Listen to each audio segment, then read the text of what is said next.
Olá, boa noite, tudo bem? Estou junto com você a partir de agora em mais uma edição do Jornal da Difusora. Vamos aos destaques de hoje.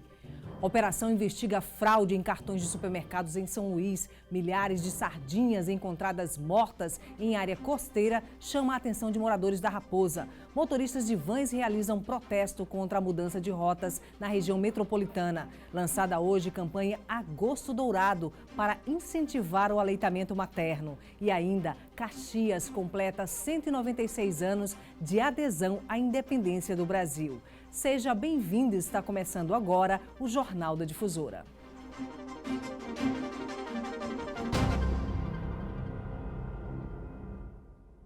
Um caso de um suposto feto encontrado num pronto-socorro no bairro do São Francisco, aqui na capital, está sendo investigado pela Polícia Civil. Uma lista de pacientes que passaram pela unidade de saúde nos últimos dias deve ser analisada.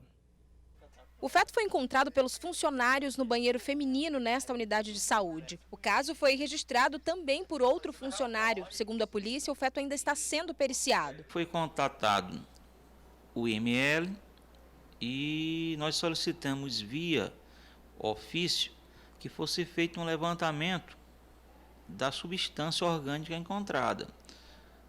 Verificando se seja substância humana, se é possível determinar os meses para determinar se é embrião ou feto. Além das informações genéticas, a polícia também já solicitou uma relação nominal das pacientes mulheres que estiveram aqui na unidade entre os dias 29 e 30 do mês passado.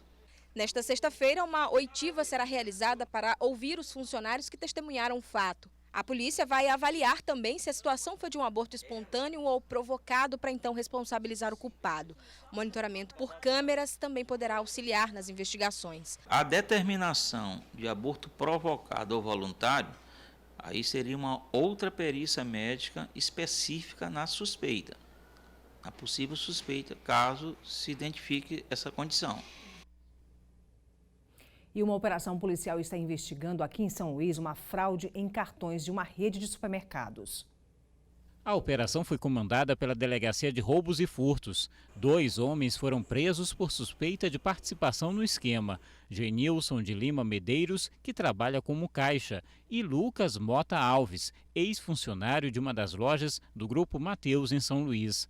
Nas casas dos suspeitos, a polícia conseguiu encontrar móveis e eletrodomésticos furtados da empresa, mercadoria avaliada em mais de R$100 mil.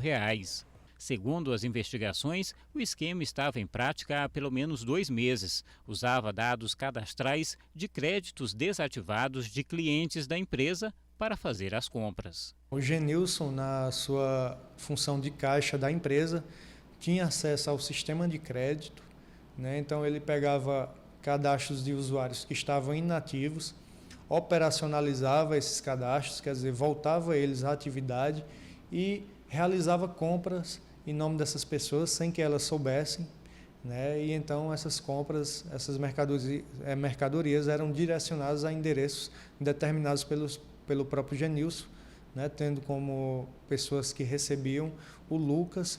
Um terceiro envolvido já estaria identificado. Parte da mercadoria era revendida. A polícia quer saber agora quem comprava os produtos e faz um alerta. A imagem desses indivíduos que foram presos em flagrantes está aí divulgada, e as pessoas que tenham comprado objetos eletrodomésticos, qualquer produto nas mãos desses indivíduos, essas pessoas devem espontaneamente apresentá-los, esses objetos aqui na Delegacia de Roubos e Furtos, e evitar responder de forma mais gravosa por um crime de receptação. Então, a boa-fé da pessoa em entregar espontaneamente essa mercadoria é imprescindível nesse caso. Bom, o Grupo Mateus informou que está colaborando com as investigações. E no município de Raposa, uma grande quantidade de sardinhas trazidas pelo mar chamou a atenção de autoridades ambientais. O fenômeno, que já aconteceu outras vezes, mudou a rotina dos moradores da região.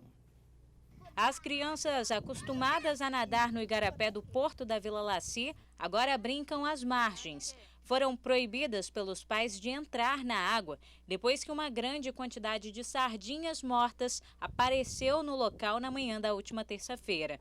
Muito ruim. Por quê? por causa que a gente se divertia muito aqui e agora a gente paremos de brincar por causa do fedor. Era uma imundice estar a maré desse jeito, porque a gente gostava muito de banhar, agora tá tipo um lixo fedendo. Os peixes mortos que estavam na água já foram levados pela correnteza, mas ainda há algumas sardinhas mortas na parte que fica seca quando a maré vaza. Por meio de nota, a Secretaria de Estado do Meio Ambiente e Recursos Naturais informou que equipes devem efetuar coletas e análises aqui no local para a elaboração de um laudo para atestar a causa da morte dos peixes. Dona Maria conta que não é a primeira vez que o fenômeno acontece na região e que a última havia sido em 2017. A marisqueira está preocupada porque, com a situação, não tem como trabalhar. Pode ser tapagem, pode ser também falta de oxigênio, porque com a tapagem, com a poluição também, né? Falta de oxigênio para eles morrem, né? Estou preocupada porque não vai ser um produto de boa qualidade, né? Daqui a pouco, o povo Tremembé de Engenho denuncia invasão de território no Maranhão. E agora você acompanha imagens ao vivo da Rua Portugal, no Centro Histórico de São Luís.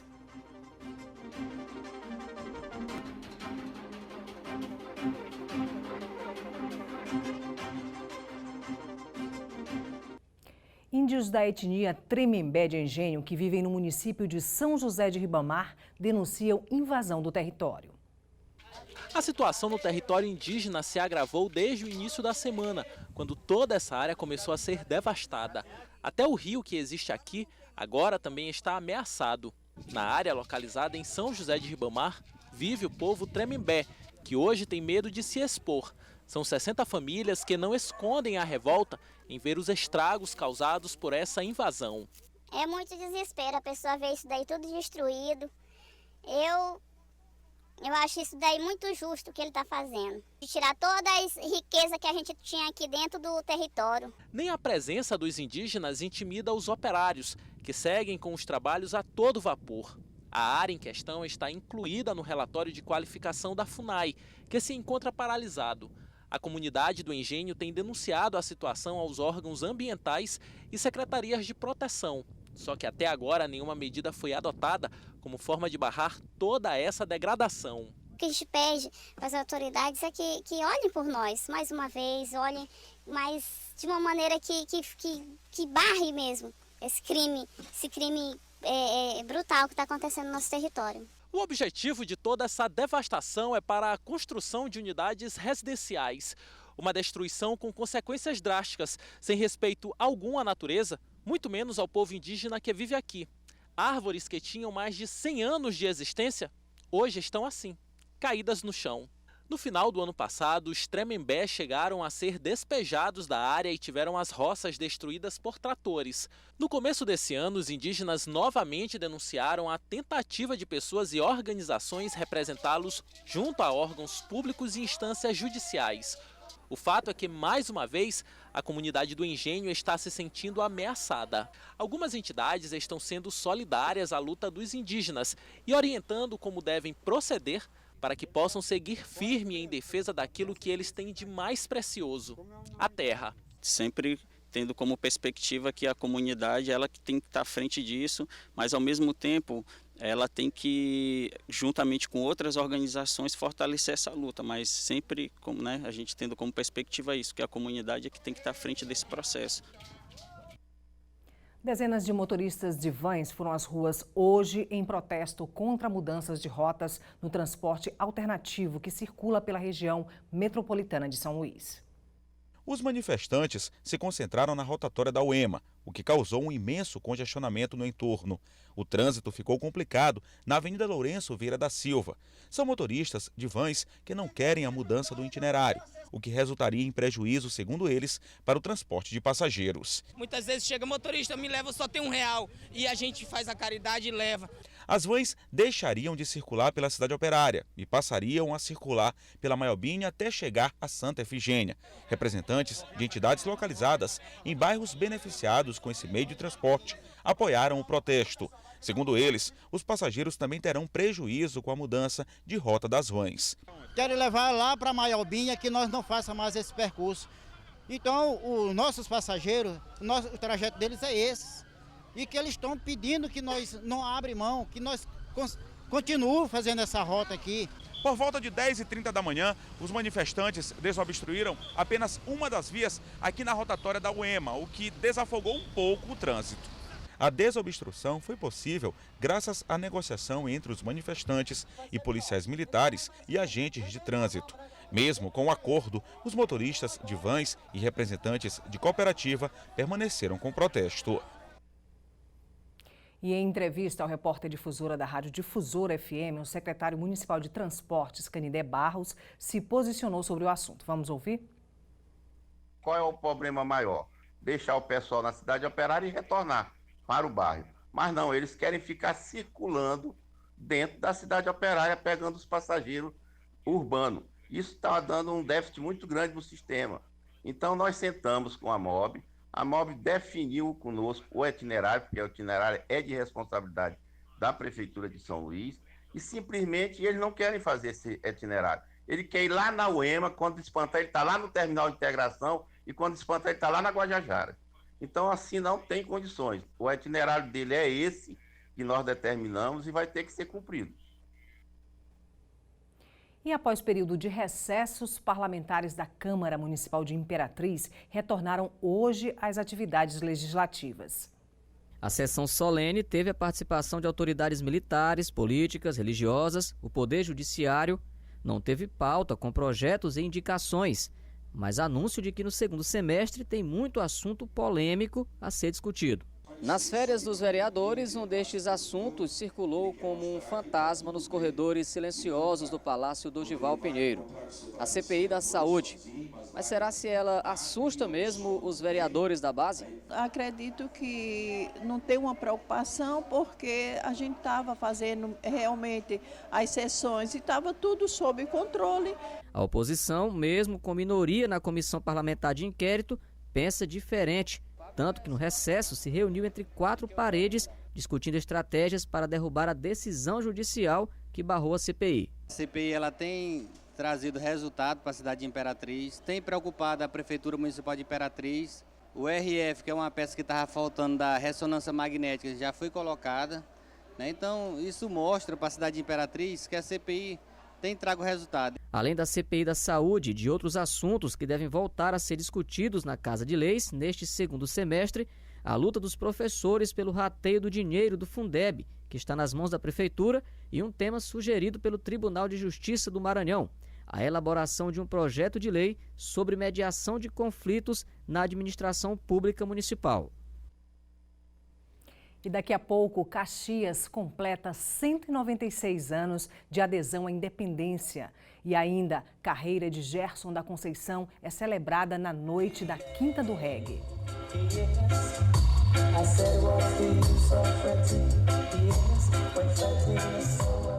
E começou hoje em todo o país uma campanha de apoio à amamentação. A iniciativa é incentivar a mulher a continuar amamentando após o término da licença maternidade.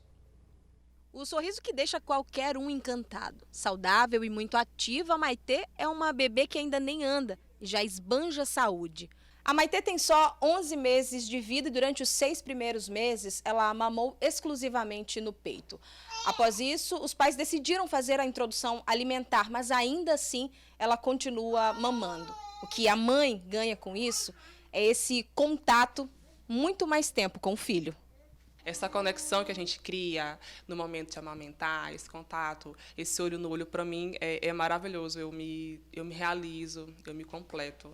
A Estela, como a maioria das mães, passou por dificuldades no início da amamentação. Procurou por ajuda profissional e logo o problema foi resolvido. Nos primeiros dias ainda, ocorreu tudo bem, tudo normal. Porém, com o passar do tempo, eu percebi que já não estava mais sendo um momento tranquilo a hora da mamada. Eu percebia ela chorando, ela um pouco angustiada. E eu percebi que tem alguma coisa de errado acontecendo, que foi quando eu procurei ajuda profissional. Durante este mês, o aleitamento materno será o assunto principal na campanha Agosto Dourado, dedicado especialmente às ações de apoio ao aleitamento. O alimento é considerado ouro para a saúde dos pequenos. Realmente ele representa o melhor alimento em termos nutricionais, em termos de imunidade, melhorar a imunidade da criança, melhorar a questão afetiva, né, favorecer o desenvolvimento cognitivo, o desenvolvimento motor, os vínculos mesmo com a mãe, com a família. Então é padrão ouro mesmo. Na campanha desse ano a gente está tentando empoderar as famílias. Não, o aleitamento exclusivo ele não é uma tarefa só da mãe.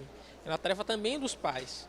Então a gente está tentando empoderar mães e pais para essa necessidade. O aleitamento exclusivo até os 6 meses de vida do bebê, ele traz inúmeros benefícios. Um dos desafios para a doação de leite materno ainda é a conscientização das famílias. No principal ponto de doação, a maternidade de alta complexidade do estado, o banco de leite necessita constantemente de novas doações. Prematuro só pode utilizar de leite humano pasteurizado ou leite da própria mãe. Então a gente sempre precisa, né, tá com um volume acima, então sempre captando mais doadoras, né, porque a gente precisa sempre ter estoque, tá, para não deixar os bebês sem esse leite, né.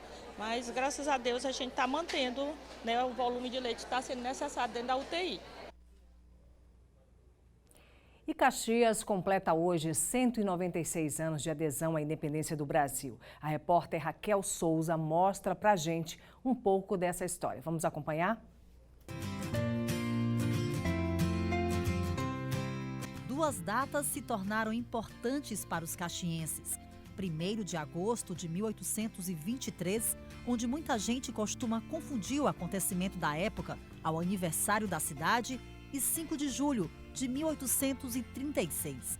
A diretora do Memorial da Balaiada, local onde está contida parte do acervo histórico de Caxias, explica o que de fato aconteceu nesses dias. 1º de agosto de 1823, Caxias é um dos últimos rincões brasileiros a fazer sua adesão à independência do Brasil. Nós sabemos que em 7 de setembro de 1822, quando Dom Pedro dá o grito da independência, o Maranhão não aderiu no mesmo momento. Então Caxias é uma das últimas cidades a aderir. Esta é uma representação fotográfica do documento comprobatório sobre a adesão de Caxias em 5 de julho. Trata-se da ata de aclamação de adesão de Caxias à independência, datada de 27 a 31 de julho de 1823. O documento, disponível no memorial, está contido em um livro com 85 registros no total, elaborado no ano de 2006 por vários estudiosos de Caxias. Nesse dia importante que foi um marco para a história de Caxias, representantes do clero, da nobreza, do povo e de sitiados da época reuniram-se aqui no Largo de Nossa Senhora dos Remédios e assinaram um documento que se tornou patrimônio imaterial de Caxias. É por essa riqueza histórica, assim como outros motivos, que faz Caxias uma terra admirada por milhares de seus filhos. Seja os nascidos aqui ou os que vieram de fora, os chamados adotivos. Parabéns, Caxias, por tudo, pelos seus filhos, até as pessoas que não são daqui adoram a nossa cidade. O Encanto não é só beleza física, né, mas também pessoal, o que uma pessoa passa para outra. Por isso que eu acho que é uma terra legal e bonita. Parabéns, Caxias.